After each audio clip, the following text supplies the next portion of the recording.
When Europe went to war in 1914, its empires dragged a whole continent with them.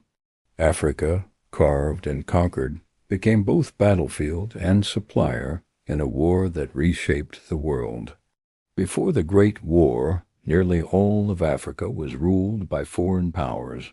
The continent's fate was tied to Europe's rivalries. Britain, France, Germany, Belgium each controlled pieces of the African puzzle.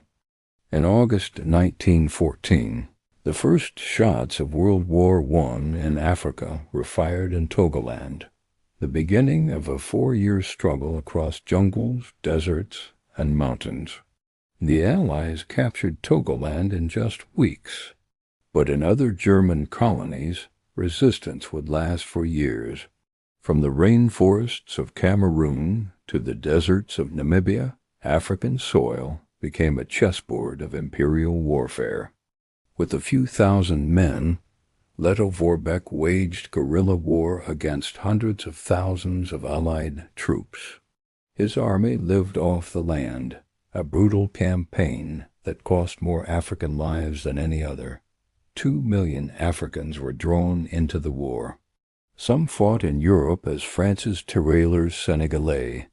Others carried supplies through endless miles of jungle, the invisible army of porters. For every soldier there were 10 laborers.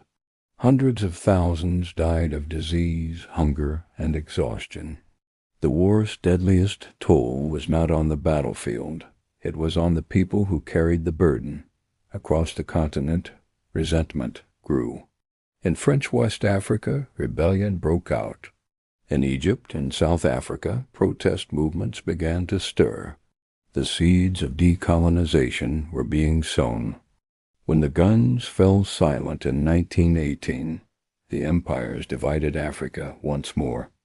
But nothing would ever be the same. Over 2 million Africans served. Nearly 300,000 died. For decades, their stories were forgotten, but their courage reshaped history and helped awaken a continent. The First World War was fought in Africa as much as for Africa, and in its shadow, the dream of freedom began to rise. History is not only written by the victors, but also by those whose voices refuse to be silenced. When you think of World War I, what comes to mind? Trenches in France?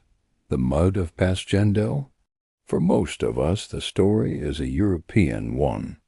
But what if I told you that over 2 million Africans were pulled into this great war, and that their sacrifices and stories have been largely forgotten for over a century? This isn't just a side note to history.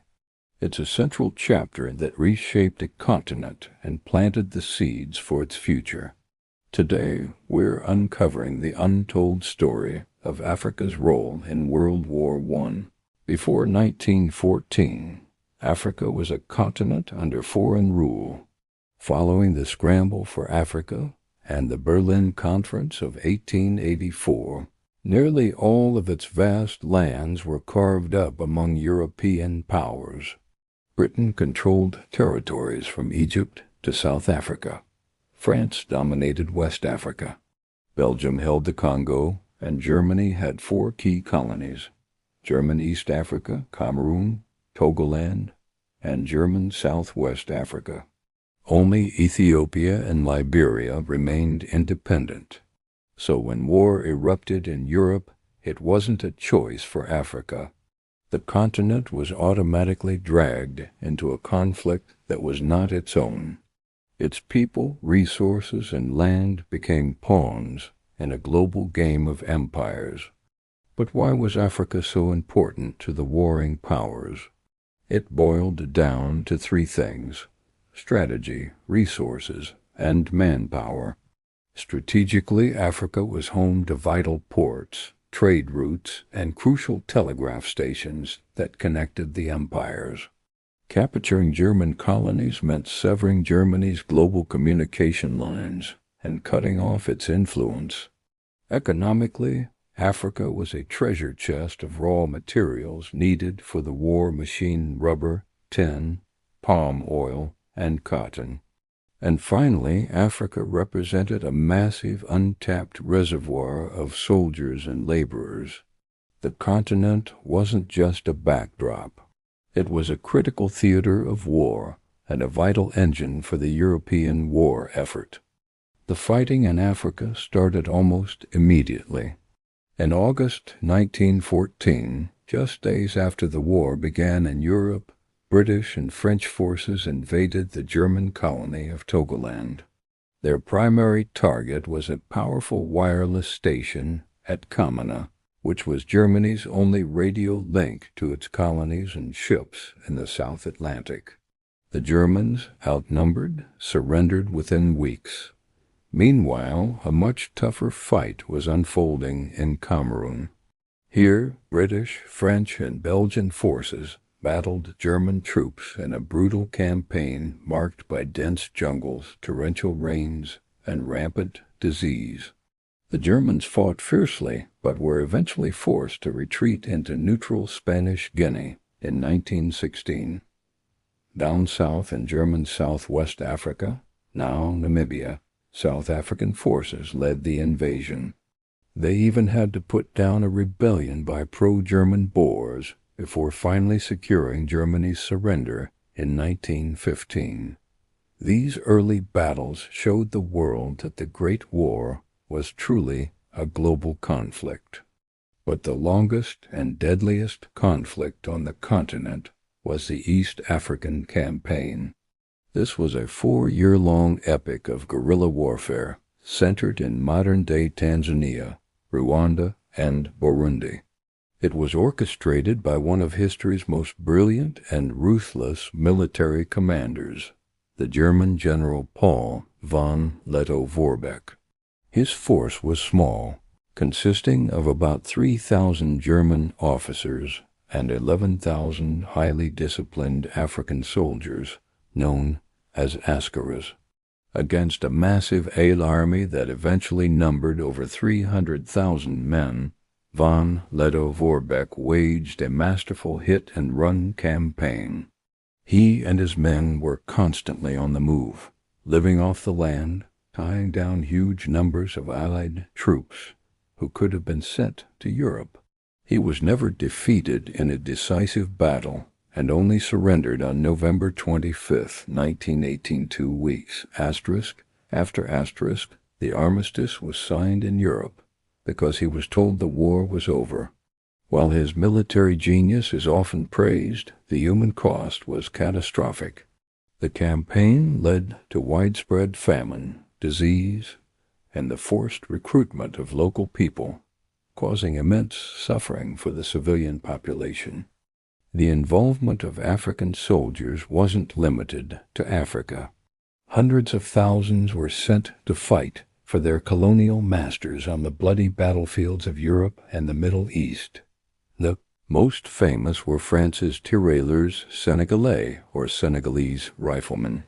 These soldiers, recruited from across French West Africa, fought with incredible bravery on the Western Front, in the trenches of France and Belgium, and in the Balkans.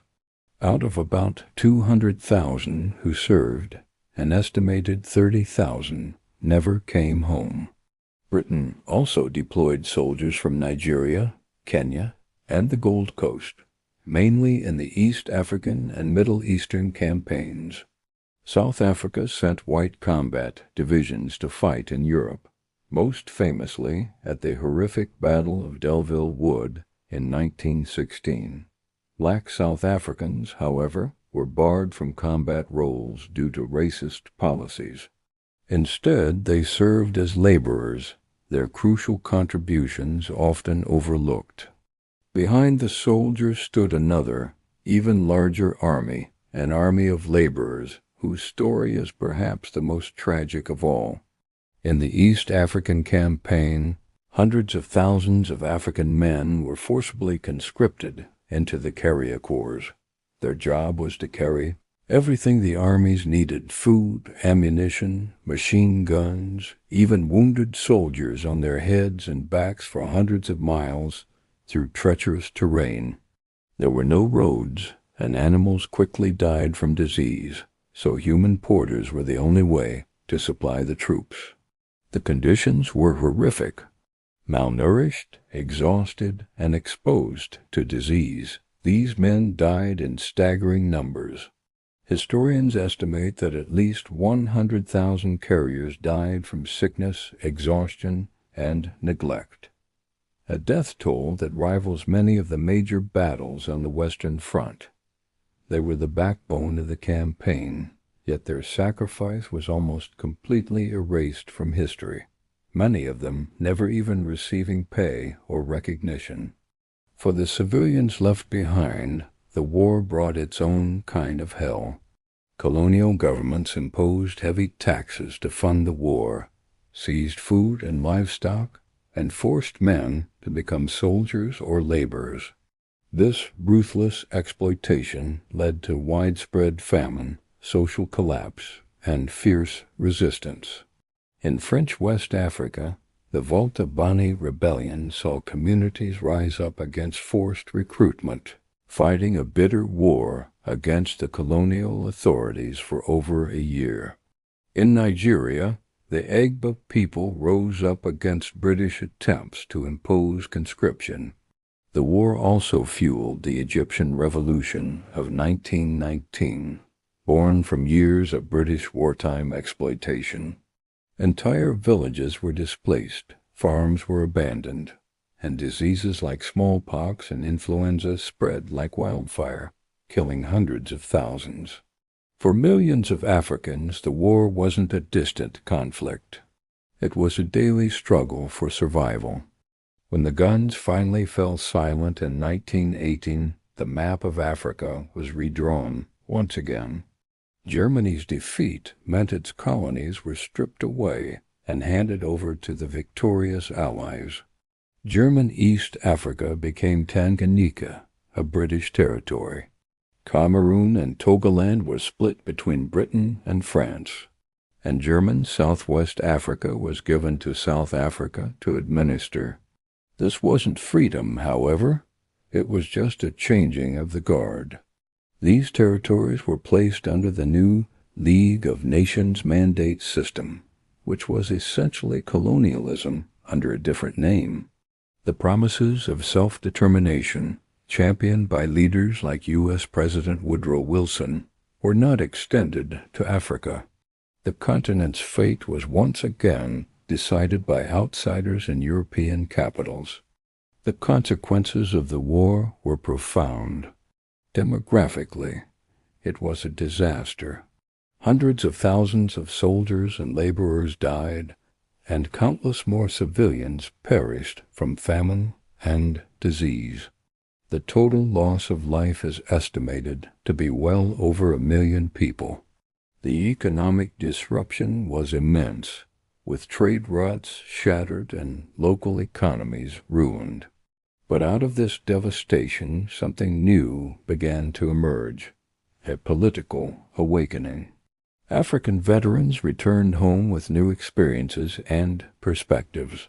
They had fought alongside Europeans, and they had seen that their colonial masters were not invincible gods, but mortal men who bled and died just like them. They had been exposed to ideas of equality, freedom, and self-respect. These veterans became the early seeds of nationalism, forming political associations and unions that would, decades later, grow into powerful independence movements. The war had shown them the true brutal face of colonialism, and it lit a fire for freedom that could never be extinguished. For decades, this incredible story of sacrifice and transformation remained largely forgotten.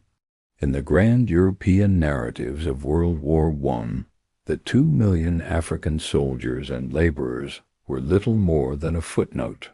Their deaths were uncounted, their contributions ignored. But in recent years that has started to change.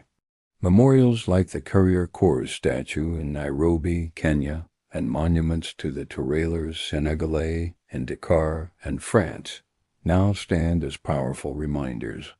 War cemeteries across East and West Africa quietly testify to the African soldiers who fought and died. This isn't just about correcting the historical record. It's about giving these men and their communities the honor and recognition they have long been denied. It's about understanding that the Great War was a world war in the truest sense. So the long shadow of World War I over Africa is complex. On one hand, it deepened colonial exploitation and brought immense suffering, but on the other, it was a turning point. It irrevocably changed Africa's relationship with the world and with itself.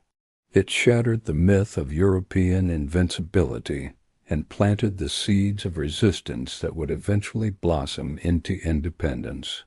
The story of Africa in World War I is a story of tragedy, but it is also a story of resilience, courage, and the beginning of a long walk to freedom. Thank you for joining me on this journey to uncover a forgotten part of our shared global history.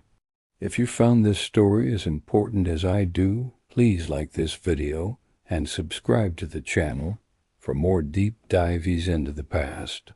Your support helps us continue to tell the stories that deserve to be heard.